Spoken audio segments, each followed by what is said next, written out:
La primera señal real de que esto ya se lo cargó PFAS acaba de llegar a los Estados Unidos. Las importaciones que venían desde China, pues se están cayendo ya, pararon de forma brutal. No hay nada para los Estados Unidos. Ahí están las consecuencias. Banca y Negocios lo está reportando hoy, lo está reportando La Jornada desde ayer.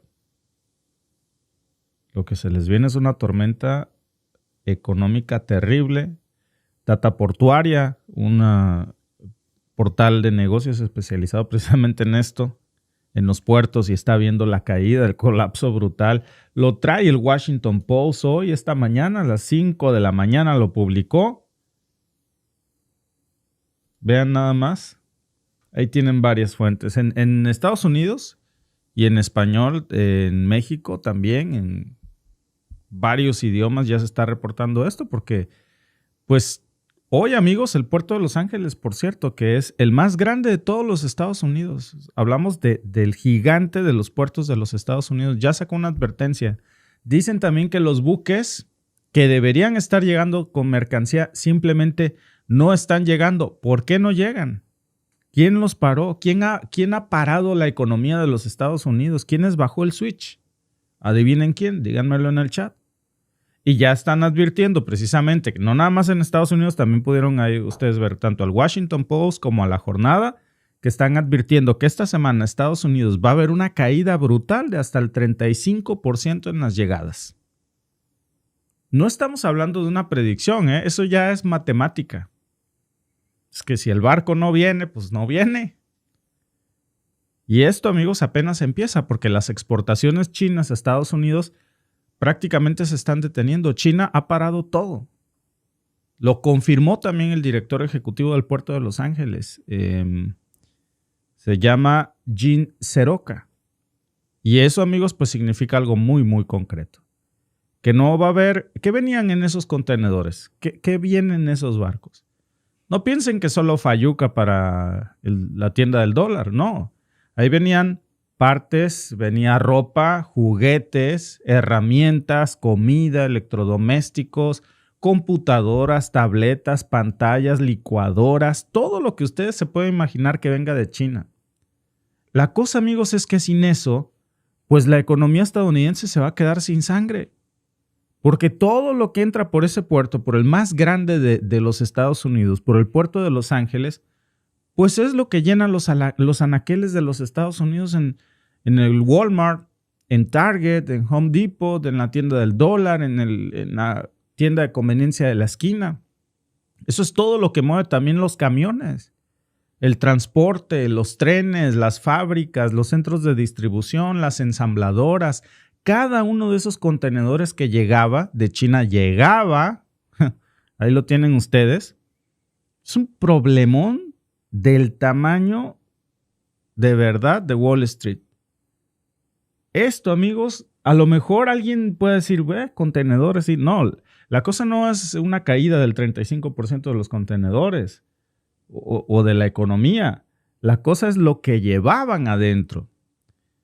Y sin el 35% de un carro, el carro no lo vendes. No lo vas a vender sin bomba de gasolina, sin volante y sin frenos. Y la licuadora no llegó y el microondas tampoco. No lo dicen los medios alternativos, no lo dicen los opinólogos en redes. Ya lo están confirmando las autoridades portuarias y por eso les puse también aquí, pues, medios que se dedican precisamente a la banca y negocios y que también se dedican a transmitir datos de los principales puertos del mundo. Porque esto no tiene que ver con política o con una editorial. Ya los empresarios de logística, los propios datos de tráfico marítimo lo están confirmando, que esta semana, fíjense, esperaban, por ejemplo, 17 buques se supone que iban a llegar a Long Beach. ¿Saben cuántos llegaron de esos 17? 3. Alguien nos está saboteando, porque esto es una reducción del más del 80%. Y no hay que ser un genio para saber quién nos saboteó. Ni siquiera llamémoslo sabotaje, yo lo llamaría karma. Porque Trump está diciendo, China abusa de nosotros. Abuso de ti, pues ya no te mando nada, ya no voy a abusar, no te preocupes. Tan sencillo como eso. Y los números que hoy están saliendo desde California ya superan todas las cancelaciones que vimos incluso durante la peor crisis del COVID. Ahora está peor. Nada más en estos días, ya tienen confirmadas 70 salidas canceladas desde China hacia los puertos de Los Ángeles y de Long Beach.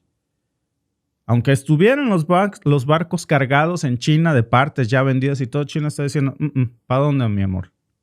No, es que voy a dejar aquí una carguita a los Estados Unidos. Nada. Se regresa. Iban a Long Beach, iban a Los Ángeles, pues no, mi ciela. Y si algo aprendimos en la pandemia, amigos, es que cuando los puertos del mundo se paran, todo se para. Y todo se dispara. Desde el precio de una cafetera hasta una producción, por ejemplo, de una computadora, un carro, si es que la encuentras. Desde la entrega de un mueble, la fabricación, por supuesto, de un carro. ¿Por qué? Pues porque vivimos en una de las economías más interconectadas en este momento de la humanidad. Y si se rompe un eslabón de la cadena, pues se va a caer todo. Nada más que lo que ahora está ocurriendo, pues no es culpa de la pandemia, no es culpa de una tormenta, no es un incendio, no es un accidente. Esto, amigos, es algo provocado. Este es el resultado directo precisamente de estas medidas de picarle las pelotas al tigre. Ahí estaba Trump diciendo que China abusa, que China los aranceles, que... bueno, pues ahí está ya China contestando. El mismo Trump que prometió bajar los precios, que prometió traer de vuelta la manufactura, pues ahora está haciendo añicos toda la cadena de producción de los Estados Unidos. A partir del 2 de mayo, cualquier producto comprado en China, pues ya tiene un sobreprecio. Un ejemplo, unos tenis de $175, ahora con el arancel cuestan $350. Pero Trump, cállense charros, no digan por qué. Amazon quiso poner ahí el desglose. Oye, ¿por qué si costaban 150 ahora tengo que pagar 350 por los tenis Nike? ¿Saben de dónde vienen los tenis Nike? Nike. Pues vienen de China. Y ahora se fueron a más del doble. Pregúntale a Trump.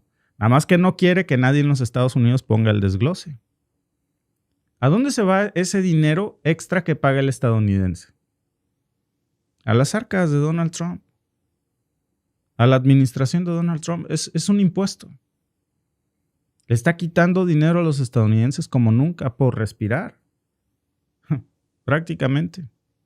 Por cargar gasolina, por comprar unos zapatos, una libreta para el niño, un lápiz, huevos, leche, pan, tortillas. Es decir, los aranceles que subieron hasta 145% ya están elevando el costo de todo.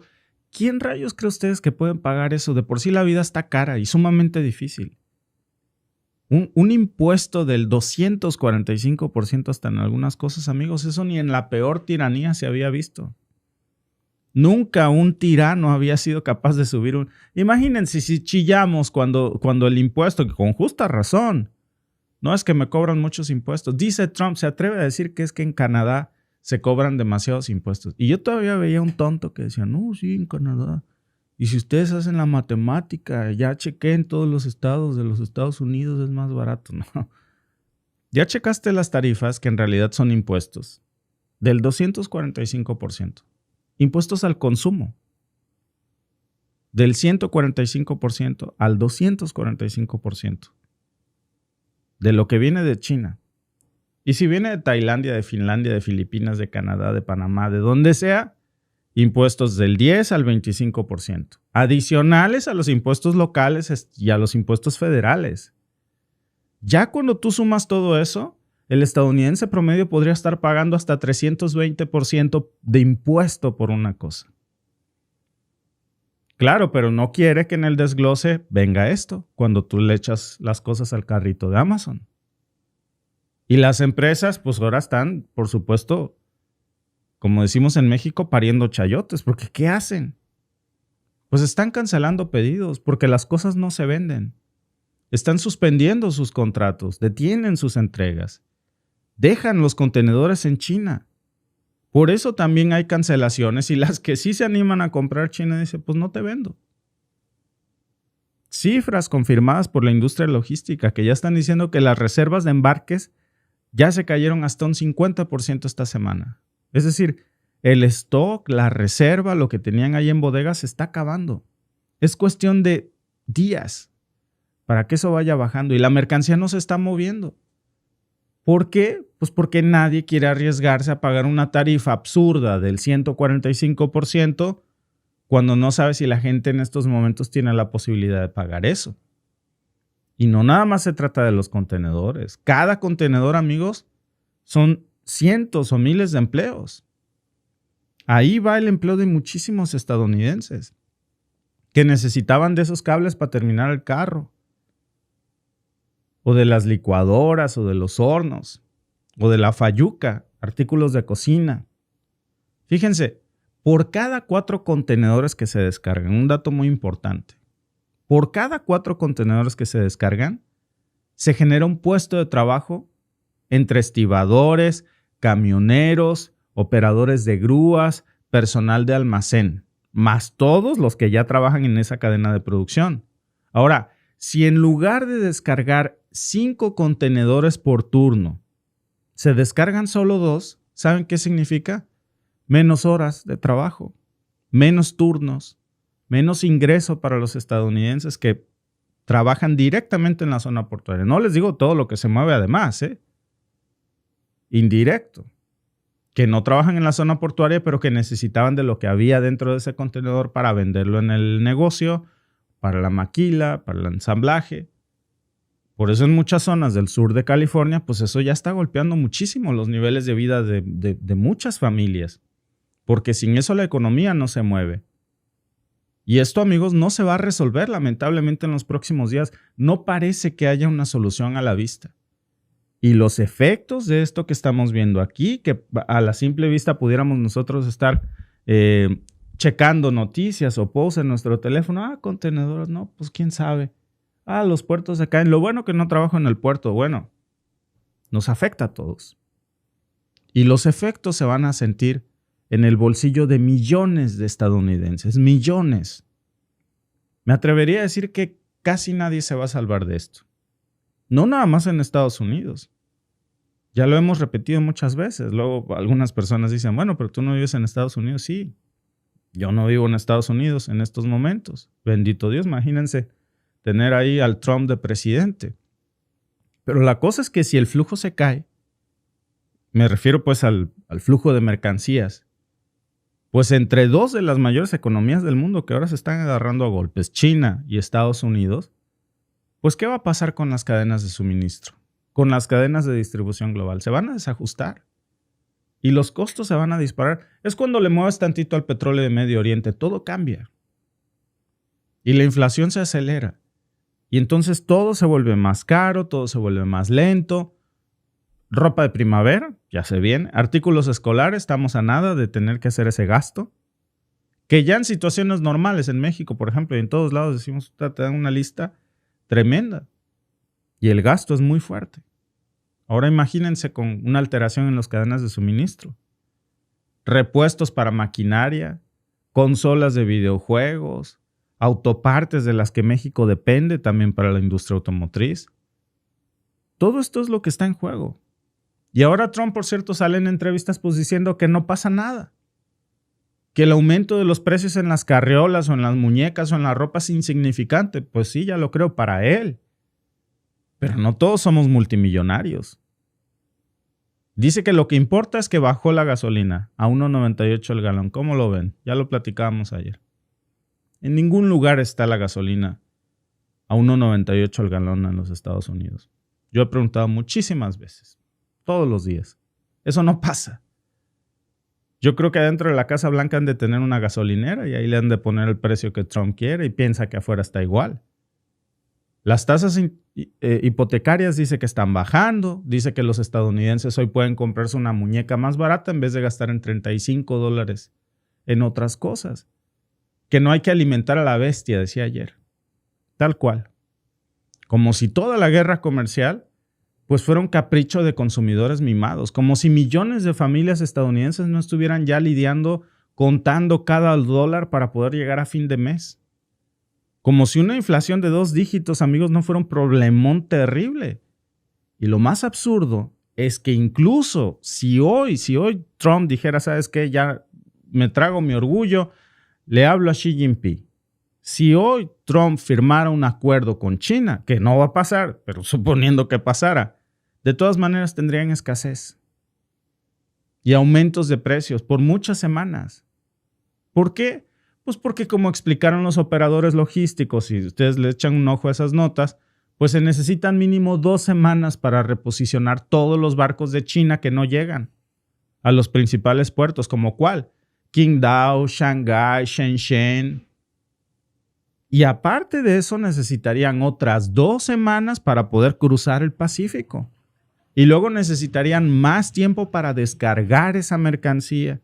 Y luego que se descarga en el puerto, pues procesar, distribuir, reabastecer. ¿Saben? Estamos hablando mínimo de un mes. En el mejor de los escenarios. Un mes de este colapso que están diciendo que ya comenzó. No va a empezar, ¿eh? No, ya comenzó. Y ahora es 35%, mañana va a ser 48%, en unos días va a ser 60%, va a ser 80%, etcétera. Imagínense. ¿Saben qué significa? Pues que las primeras señales de pánico en Estados Unidos ya están pasando.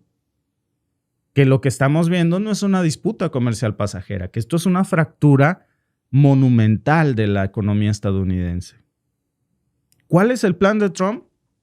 No hay plan. Ya Wall Street comenzó a sentir los efectos. Como dice Trump que él no gobierna para Wall Street, dice que él gobierna para Main Street, para la calle, para a pie de calle. Pero ahí va a ser peor, créanme. Va a ser mucho peor. Porque, ¿qué va a pasar cuando la gente vaya al súper y no haya nada? Y lo poco que haya, como bien lo dijo Trump, va a ser más caro. No nada más va a pasar que en lugar de 30 muñecas te va a alcanzar para 2 y esas 2 van a ser más caras, como lo dice Donald Trump, 2 muñecas. No. Es que en lugar de 30 huevos, nada más vas a ver 2 y esos 2 huevitos van a ser más caros. Y entonces eso va a impactar muchísimo. Y hay que decirlo con todas sus letras, ¿eh? Aquí no hay estrategia económica. Esta es una jugada terrible. Trump no está pensando en los trabajadores portuarios, no está pensando en los camioneros, no está pensando en los consumidores, está pensando en sus votos. ¿Por qué? Pues porque está jugando a ser nacionalista con una economía que no funciona con fronteras. La economía de los Estados Unidos jamás ha funcionado con fronteras. Al contrario, se ha construido sobre la base del libre comercio, de encontrar en cualquier rincón del planeta cosas baratas para comercializar y revender. Esa es la base del capitalismo. Así se construyó el dólar y la hegemonía y la economía y el globalismo. No puedes ponerle fronteras a eso, porque entonces todo se va a ir al carajo. Y castigar a China tiene consecuencias. Decir que no es una mentira, ¿eh? Y lo que está pasando ahora, amigos, pues es exactamente lo que nosotros dijimos que iba a suceder. Pero no hay que ser un genio para decirlo. Que si te metes a una guerra comercial con China, que si te peleas con la de la cocina, pues ¿qué va a pasar con las fábricas en los Estados Unidos? Se van a ir a la edad de piedra. Porque ellos construyeron este sistema. La palabra globalización prácticamente la inventaron ellos. Las cadenas de suministros prácticamente las diseñaron ellos.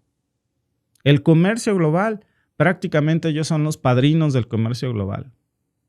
¿Cómo le van a hacer para cambiar a un sistema prácticamente comunista en donde solo consumen lo que ellos hacen y se cierran al resto del mundo? Para cortar todas las cadenas de suministro.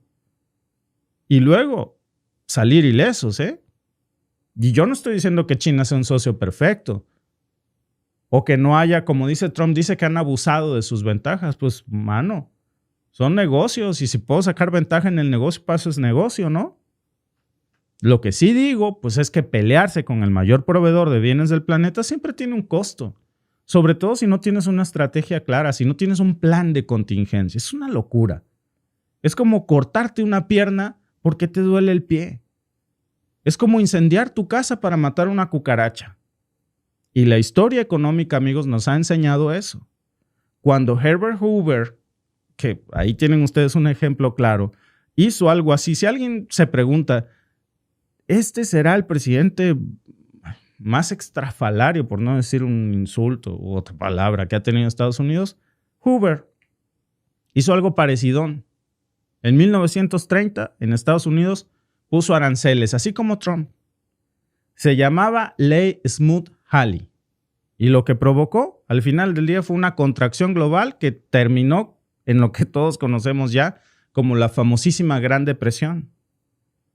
Y hoy estamos viendo la versión 2.0 de Trump-Hoover. Nada más que ahora todo es más rápido, porque todo está interconectado. Y ahora te das cuenta así de los resultados. Ahí lo están manifestando los puertos.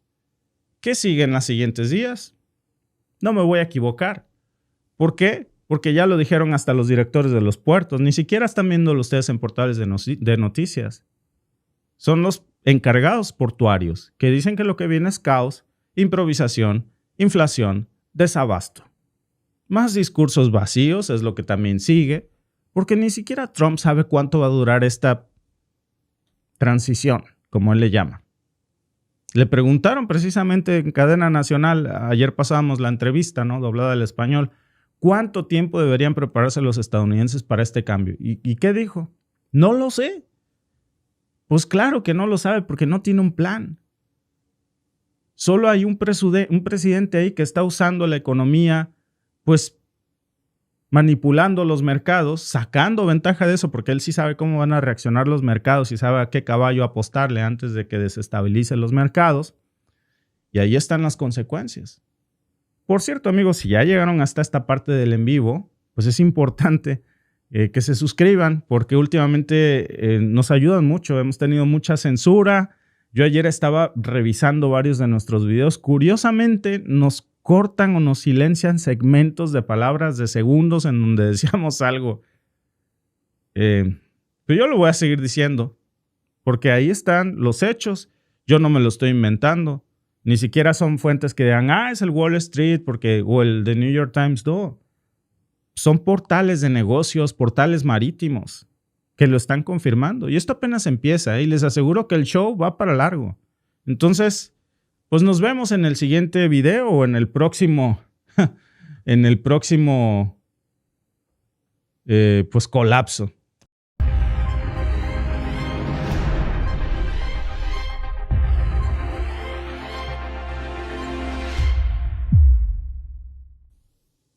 Pues miren, amigos, vaya cochinero el que se está destapando en estos momentos en México. La presidenta Sheinbaum acaba de saltar con este bombazo en donde pues destapó la cloaca. Cómo nos han robado millones de pesos frente a nuestras narices por décadas. Mientras estábamos aquí platicando todo este tiempo, pues resulta que había una pequeña mafia que se estaba aprovechando vendiendo la gasolina de México a los Estados Unidos. ¿Se acuerdan ustedes del huachicol? Bueno, pues pensábamos que el huachicol se vendía nada más en las gasolineras mexicanas. Para los que no nos miren de México, es grupos criminales que le hacen un hoyo a la tubería de petróleos mexicanos, sacan el combustible del ducto y del oleoducto se lo llevan a la gasolinera a venderla. Mucho más barato porque es gasolina robada, le decimos huachicol. Bueno, ahora sabemos que todo ese saqueo también iba a Estados Unidos. Mucho de ese ni siquiera hemos dimensionado cuánto, pero no nada más está el tema del huachicol a los Estados Unidos. También hablamos ya de robo en textiles de México, que pareciera que es algo que no nos afectara, que era algo pues no tan agresivo, pero pues resulta que no, que también ahí era un robo a despoblado multimillonario y nadie hacía nada. Y otro fraude, amigos, mucho peor, que es miles de viviendas en estos momentos que, pues, de Infonavit, que en realidad nunca fueron a parar a quien debía de parar, y un verdadero fraude que se está destapando. Así que, miren, vamos a los datos duros porque es demasiado cochinero el que se destapó en tan pocas horas. Primero con esto de las empresas fantasmas, que ahora resulta que estuvieron importando toneladas de ropa y toneladas de telas a México.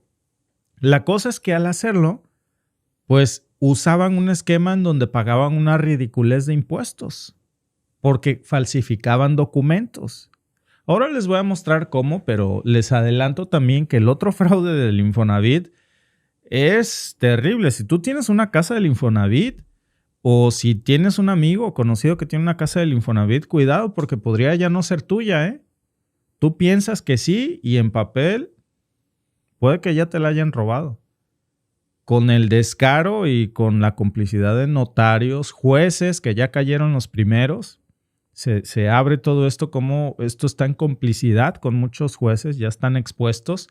Pero vamos a comenzar con este fraude, el fraude de los textiles. Fíjense, es un fraude en donde nada más en el 2024, ahora sabemos que ya ascendió a 20,000 millones de pesos. Imagínense todo lo que se pudo haber hecho con ese dinero, ¿no? Hospitales, escuelas, infraestructura, carreteras, pues por supuesto centros de salud, aulas. Pero en lugar de eso, pues una pandilla de ladrones se lo robó. Unos cuantos corruptos. Y es un robo que no era pequeño. Ahora sabemos que fue un golpazo al empleo de muchísimos mexicanos, porque la industria textil perdió más de 150,000 empleos formales gracias a eso, nada más en los últimos 5 años. Pues precisamente porque ahora sabemos que era imposible competir contra esa mercancía extranjera que entraba prácticamente gratis. Por eso miles de negocios mexicanos quebraban porque nadie podía competir con estas prendas chinas. Esas ropas son casi regaladas. ¿Qué empresas pueden competir contra otras que no pagan impuestos, que roban miles de millones de pesos, que lavan dinero, que dan salarios injustos, que no siguen las reglas del juego, que contrabandean además? Era un robo sistemático no solo al gobierno, sino que quebraba a las empresas locales mexicanas, a las marcas de textiles de México. La pregunta, amigos, es ¿cómo se permitió que esto pasara así por tantísimo tiempo? Porque aquí evidentemente estamos hablando de complicidad, estamos hablando de corrupción. Y Claudia Sheinbaum ya destapó todo esto con documentos oficiales.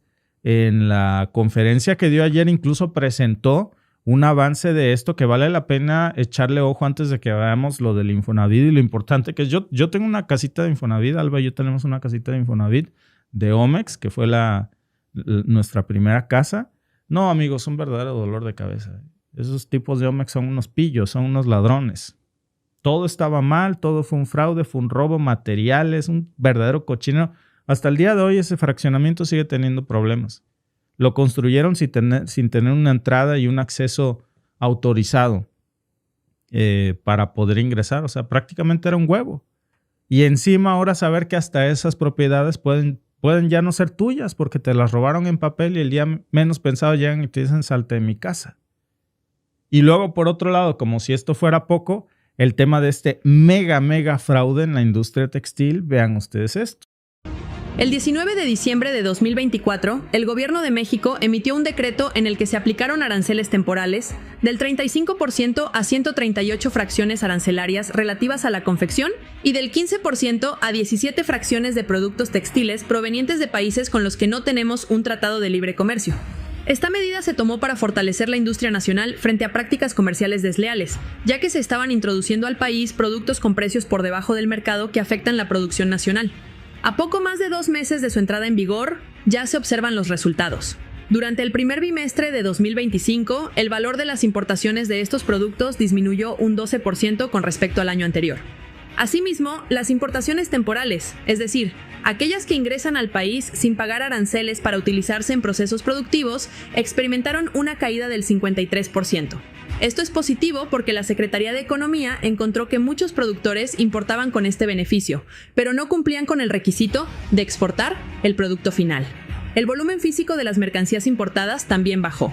En particular, los productos terminados, como prendas y piezas de ropa, se redujeron en un 60%. Esto sugiere una contención efectiva del ingreso de productos que compiten directamente con la industria nacional. También es relevante destacar el cambio en la geografía del comercio. Mientras que la participación de países del TEMEC en estas importaciones creció del 15 al 24%, las provenientes de países asiáticos se redujeron drásticamente, favoreciendo el comercio con nuestros principales socios comerciales. A la par de esta medida, se han implementado acciones para combatir el ingreso ilegal de textiles y productos pirata al país, así como la cancelación de programas IMEX vinculados a operaciones fraudulentas.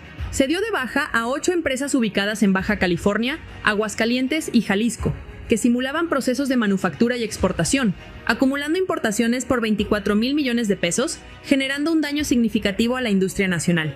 Esta medida, impulsada por el Gobierno de México a través de la Secretaría de Economía, ha comenzado a dar resultados claros.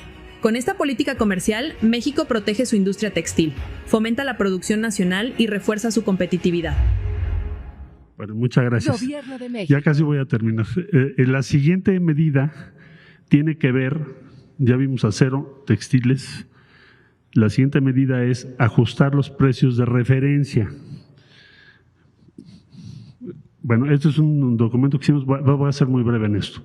Cuando alguien importa un producto que ustedes quieran, el importador, quien lo importa, debe declarar su valor para pagar impuestos. Es decir, si tú vas a importar un vehículo, o si vas a importar una prenda, o si vas a importar algún alimento, tienes que decir, cuando vas a importar, cuánto vale lo que importas. Sobre eso calculamos el impuesto.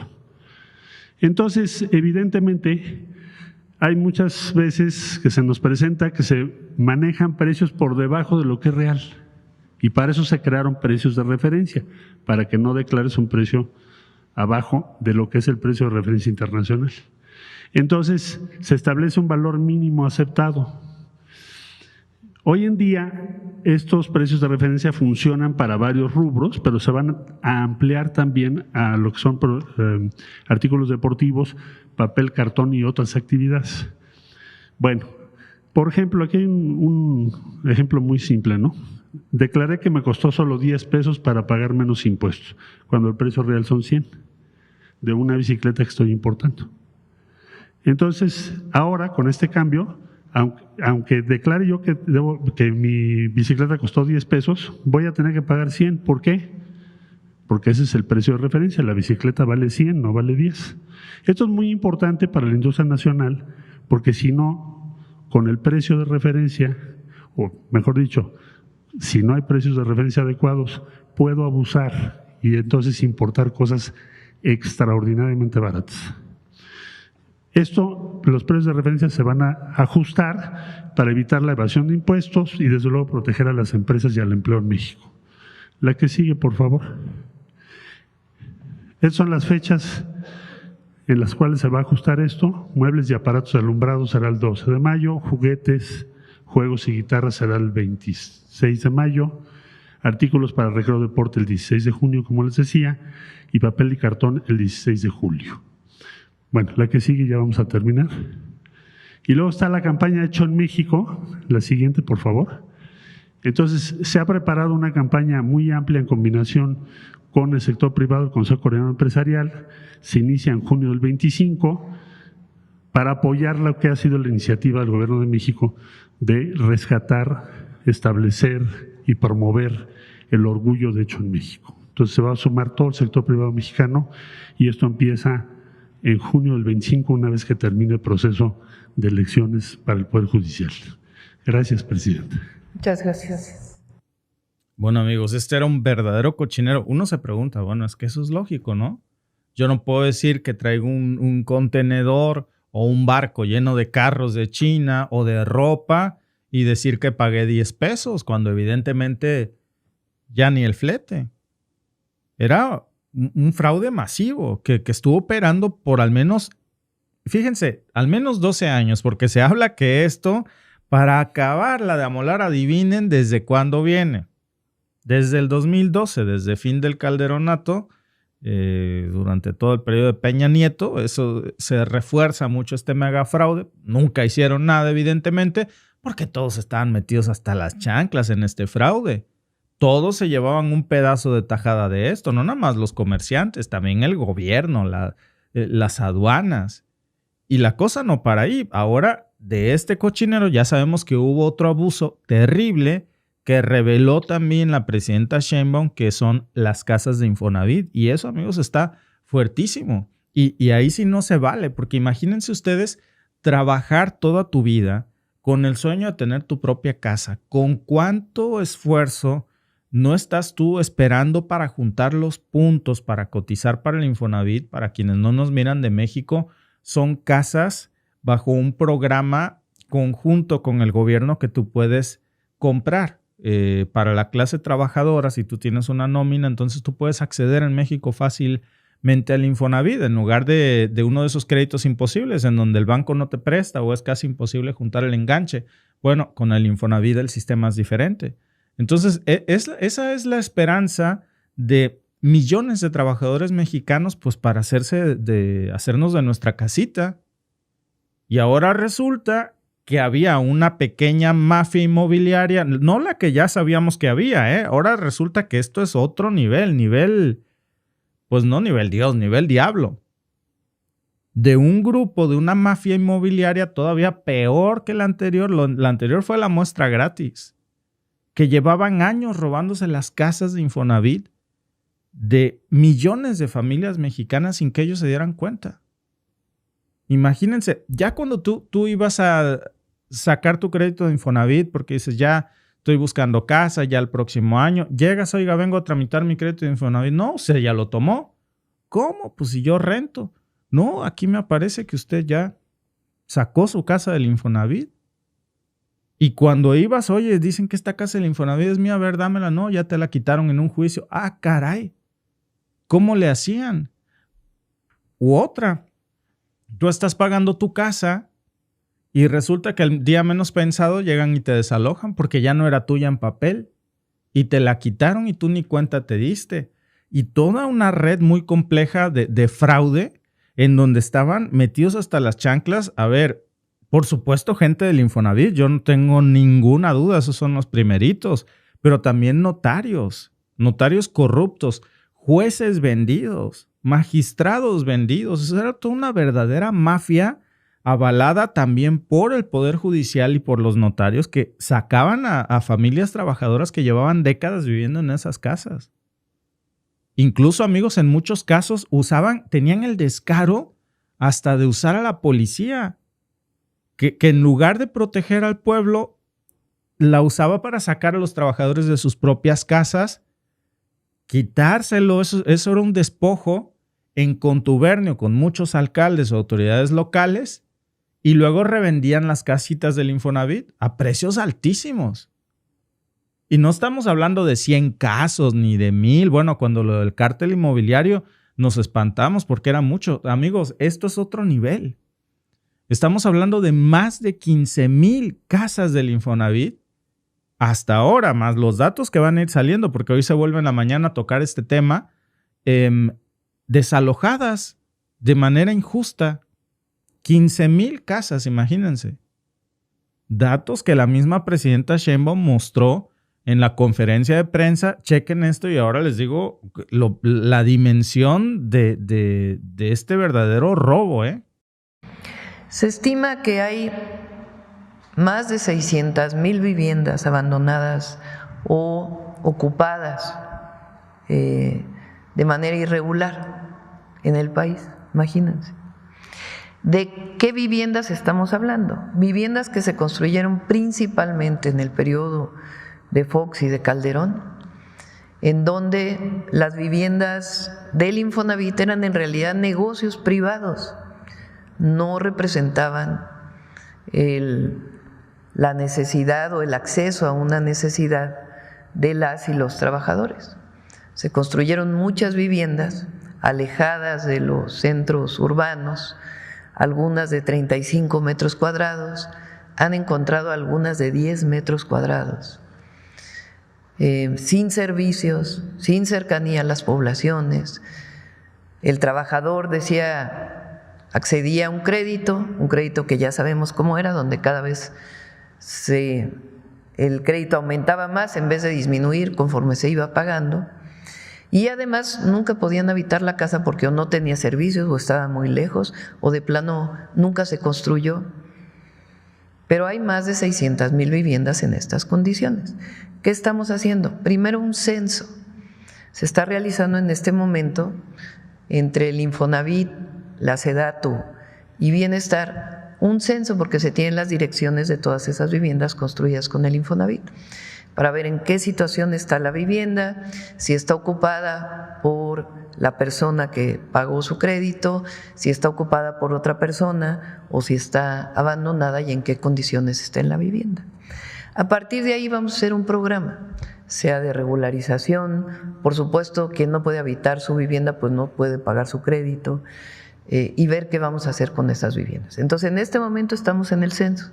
Una vez que termine el censo y que sepamos en qué condiciones están esas viviendas, ya presentamos el programa de atención a este caso.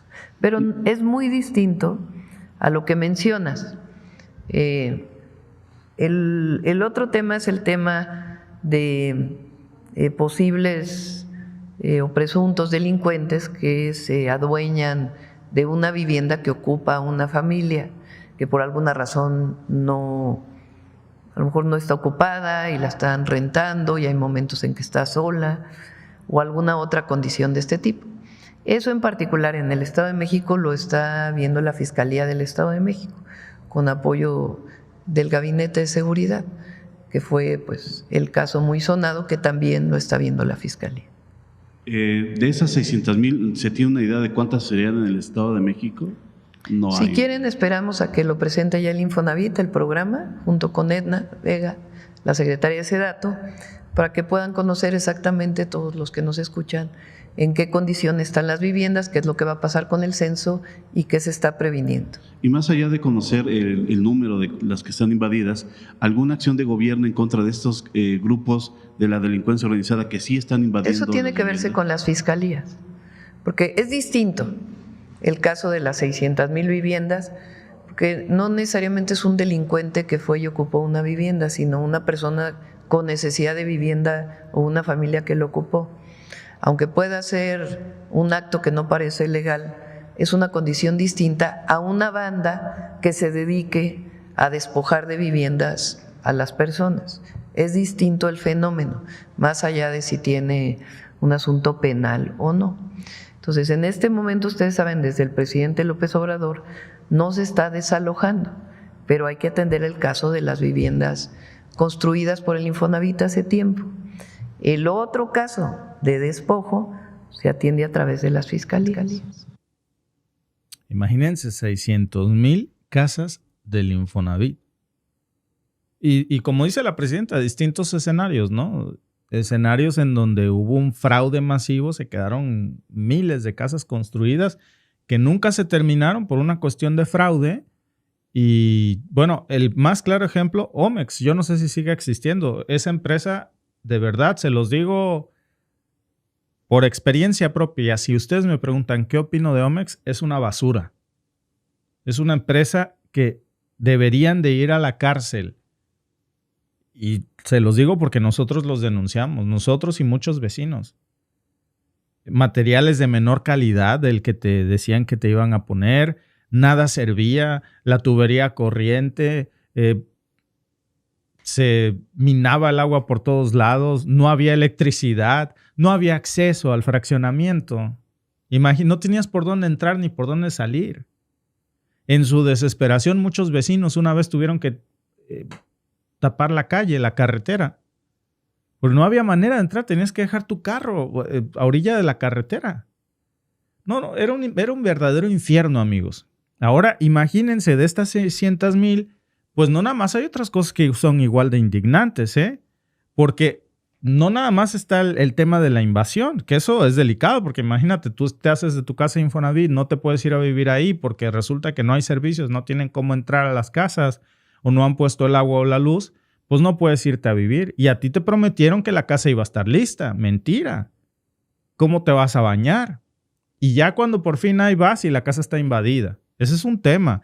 El otro tema, por supuesto, que es, pues, por lo menos ahí tienes la esperanza de un litigio, a ver si algún día lo sacas. Pero el otro tema, amigos, más terrible todavía, es que tú estás en esa casa y un día llegas y te desalojan. Porque hay todo un cártel inmobiliario que resulta que estaba en contubernio con notarios, con jueces, con magistrados, con policías para despojarte de tu propia casa. Te robaban la identidad. No, es que usted la vendió. Yo, ¿cuándo la he vendido? No, sí usted. Y con un tipo que ni se parece a ti, con una credencial falsa que tiene tu nombre, fue ante un notario que está metido hasta las chanclas. Vendieron esa casa. Dicen, fíjense nada más. Y luego el Infonavit, que ya ven ustedes cómo era antes. Dice Hugo, yo llevo 17 años pagando la casa y la he pagado casi 4 veces el préstamo. No, eran préstamos imposibles de pagar. Dice Cristian Kadyrov, eso sí pasó aquí en Puebla, en un fraccionamiento llamado Valle de San Miguel, que aunque tú dieras tu pago, digamos 12 meses pagados, te decían, pagó 5 meses y por deuda pagó 5 meses y por deuda se las quitaron. Aun cuando tú estabas regularizado en tus pagos, tú no debías nada, porque a ti todo te lo descontaban de tu trabajo, de tu nómina. Y ahora pues ya sabemos que el Poder Judicial estaba también bien metido aquí. Que los jueces eran parte de esta mafia, de esta banda criminal. Imagínate cómo estamos hablando de delincuencia organizada y parte de la delincuencia organizada es el Poder Judicial. Son los jueces que estaban allá amañados. ¿Por qué por este problema, amigos? Pues que no tenías manera de irlos a denunciar porque los tenían ahí. Imagínense lo terrible. Un día te despiertas y te tocan la puerta y te dicen que te salgas porque un juez en el Poder Judicial le dio una sentencia en donde dice que tu casa es suya. No, amigos, imagínense que tu patrimonio te quedas en la calle, tus hijos, tu esposa sin casa y tú también. Y para volverse a comprar otra. Y luego, ¿qué ganas, no? Para que te vuelvan a hacer lo mismo. Y ni que fuera feria para comprarse otra, ¿no? Y ojo, porque no es un ataque al Poder Judicial, porque luego dicen que es una campaña negra contra el Poder Judicial. No, amigos, es que esto es una brutalidad. Se ha documentado caso por caso. Por eso habla la presidenta Sheinbaum de este censo de 600,000 viviendas, en donde ya están saliendo nombres concretos, jueces muy en específico. Y hay una lista que, por cierto, también se mostró públicamente con los juzgados que más casos de fraude están avalando y que ahí siguen. ¡Qué casualidad! Que casi todos estos fraudes a viviendas caen en ciertos juzgados del Poder Judicial, porque ya tienen ahí el contubernio, ya saben que llegando el caso con ese juez, pues ahí va la mochada. Y los jueces llevan su tajada por esos despojos. Y también las policías locales que estuvieron involucradas en despojar a miles de trabajadores. Y lo increíble, amigos, es que esto haya pasado por tantísimo tiempo. Y miles de víctimas.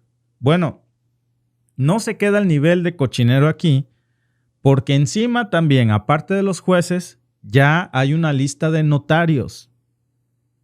Sheinbaum mostró cómo al menos 25% de los notarios que estaban involucrados en estas operaciones fraudulentas de despojar casas del Infonavit, ahí siguen, firmando documentos, haciendo escrituras falsas, pero como están notariadas, diles algo, pues si el que tiene la fe pública es él, ¿no? Y entonces la gente pierde sus casas y ni siquiera sabe qué pasó. Y no solamente no reciben un solo peso por su vivienda, sino que se quedan en la calle. No hay cosa más cruel, amigos. Bueno, hay muchas, ¿no? Pero este es uno de los temas más crueles que hemos visto en México. Robar es una cosa detestable, pero ya este nivel de robo con la vivienda de las personas que han tenido un esfuerzo para poder hacernos de una casita. Y ahora, bueno, este fue un tema nada más. Luego sigue el tema de Donald Trump, que ya está de regreso. Vuelve a anunciar tarifas a los productos mexicanos, según él, para castigar a México por no ceder a sus caprichos migratorios. Nunca estamos a salvo con Trump, ¿eh? Nada más que aquí viene algo interesante. Sheinbaum, cuando le preguntan, pues responde que México ya no es tan vulnerable como antes. Y muestra que gracias a la diversificación comercial que ahora tiene México, especialmente hacia Europa y Asia, pues este tipo de amenazas ya no tienen el mismo efecto. Trump se encabrona, porque esa es la realidad, Y entonces sale a decir, la presidenta Sheinbaum le tiene miedo al narco y bla, bla, bla. Y luego la pregunta es, bueno, yo no soy presidente, ¿verdad? Pero dime si tú que me escribes no les tienes miedo. Bueno, no hablamos de un nivel presidencial ni de gobierno, sino a nivel persona. Pues claro, ¿por qué? Pues porque esos tipos están fuertemente armados, con armas de uso exclusivo del ejército de los Estados Unidos que se las venden a los cárteles mexicanos. Trump se molesta, carga contra México y ahora no nada más eso. Se molestó muchísimo porque ayer precisamente el peso mexicano se volvió a fortalecer en los mercados y le vuelve a ganar terreno al dólar. Entonces, claro, está que no lo calienta ni el sol. ¿Por qué? Pues porque los mercados ya están entendiendo que todas estas amenazas de Trump pues son el petate del muerto, que México ya no depende solamente de los Estados Unidos. Y eso, amigos, es clave para entender pues la nueva posición que ahora tenemos frente al mundo. Se molesta también Trump porque en esta mañanera, en la de ayer, pues, luego vamos a analizar la de hoy, le saca un trapito al sol a los Estados Unidos Claudia Sheinbaum. A pregunta expresa de una reportera sobre el tema del huachicol y cómo ahora que ya se está siguiendo el hilo, se sabe que toda esa gasolina robada, mucha iba a parar a los Estados Unidos. Por eso fortalecen al crimen organizado, porque cuando dicen que el crimen no paga, bueno, difiero. Parece que les han estado pagando con petróleo a muchos del otro lado de la frontera. Vean ustedes nada más lo que dice Sheinbaum a pregunta explícita de una reportera. Aquí, sí. De aquí nos vamos. Presidente, en otro tema, ¿tiene información de qué banda de Estados Unidos está en contubernio por autoridades mexicanas sobre el huachicol? ¿Cómo se va a trabajar estos desafíos de organizaciones criminales dedicadas al contrabando? ¿Y cómo está esta seguridad en las aduanas? Se está haciendo un trabajo muy importante de colaboración, de coordinación y también de atención al fenómeno del huachicol. Yo quisiera esperar a que se presentara completo antes de adelantarlo. Tiene que ver con entrada de combustibles a través de puertos y fronteras, que algunos ya se mencionaron en su momento, se dio la noticia, cómo fue este vínculo, cómo es que se dio, etcétera, etcétera. Y hay mucha coordinación con las distintas instituciones del gobierno de los Estados Unidos. Entonces ya en su momento vamos a presentarlo completo, en este momento pues está en proceso de investigación. ¿Sí? Bueno, pues ahora resulta, este amigo es un jaja. Ahora sabemos la cantidad de dinero que no se mueve a los Estados Unidos en estos negocios sucios. La cantidad de dinero y de empresas que no se vuelven multimillonarias en los Estados Unidos contrabandeando petróleo robado de nuestro petróleo mexicano. Y claro, les dan armas a esos grupos de la delincuencia organizada. ¿Qué necesitas para chingarte unas cuantas pipas de Pemex? No, pues un montón de armas, no hay bronca, ahí te van. Claro, vendidas, no regaladas. Y a ver, controla eso. Cuando sacan de control, inician el incendio y luego dicen, mira lo que tienen. No, hombre, es que mira, tienen esto hecho un... Hasta acá llega el humo y le están echando gasolina. El negocio del huachicol, que ahora ya sabemos que se va mucho de ese huachicol a Estados Unidos. El negocio de la venta de armas, el negocio del tráfico, y todo eso se mueve en dólares.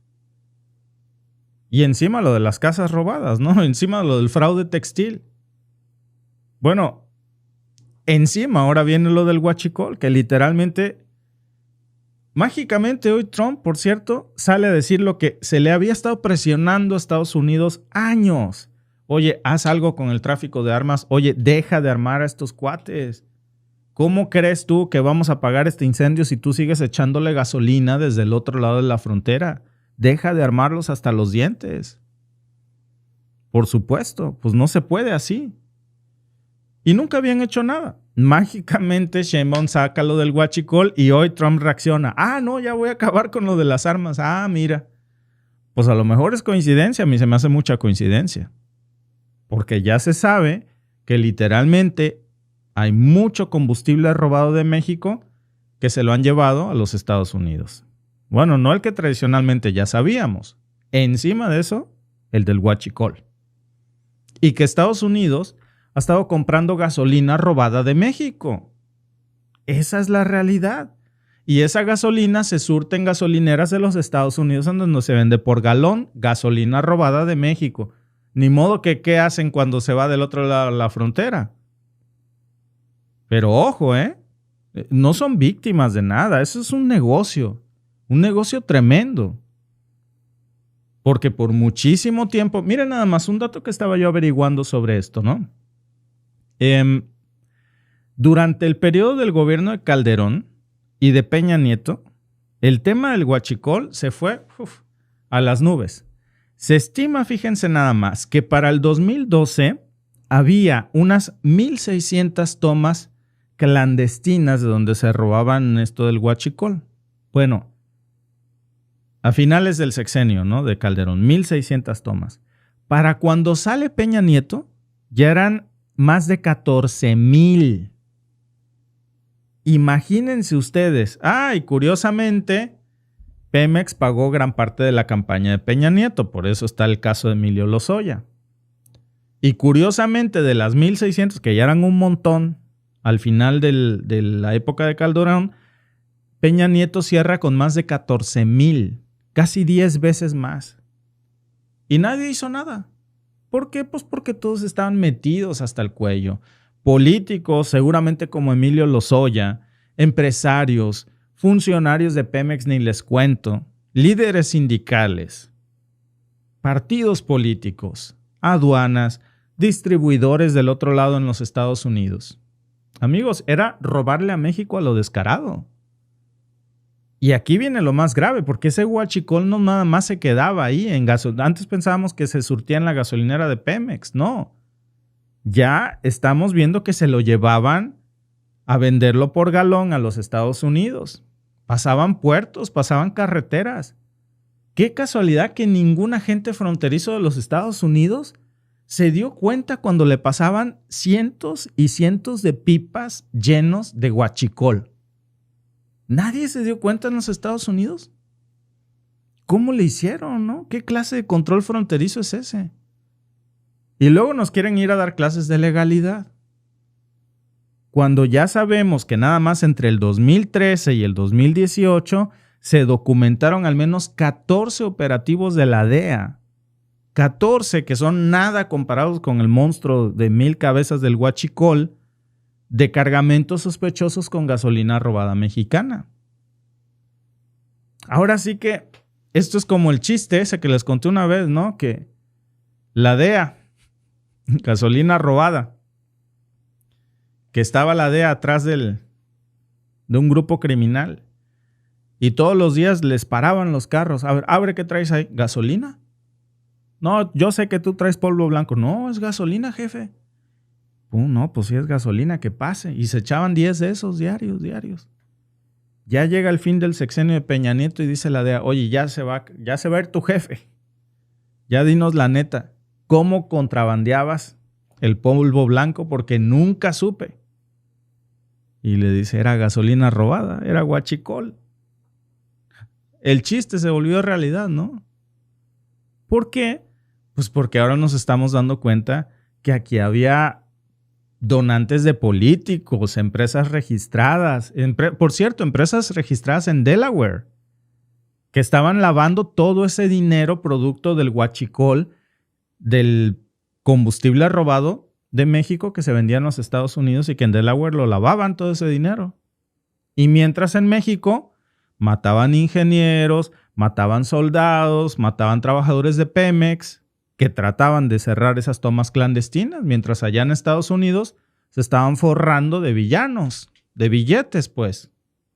Literal, porque el huachicol mexicano, pues terminaba en sus gasolineras. Y lo sabían, que no me digan que no lo sabían. ¿Saben qué es lo más enfermo?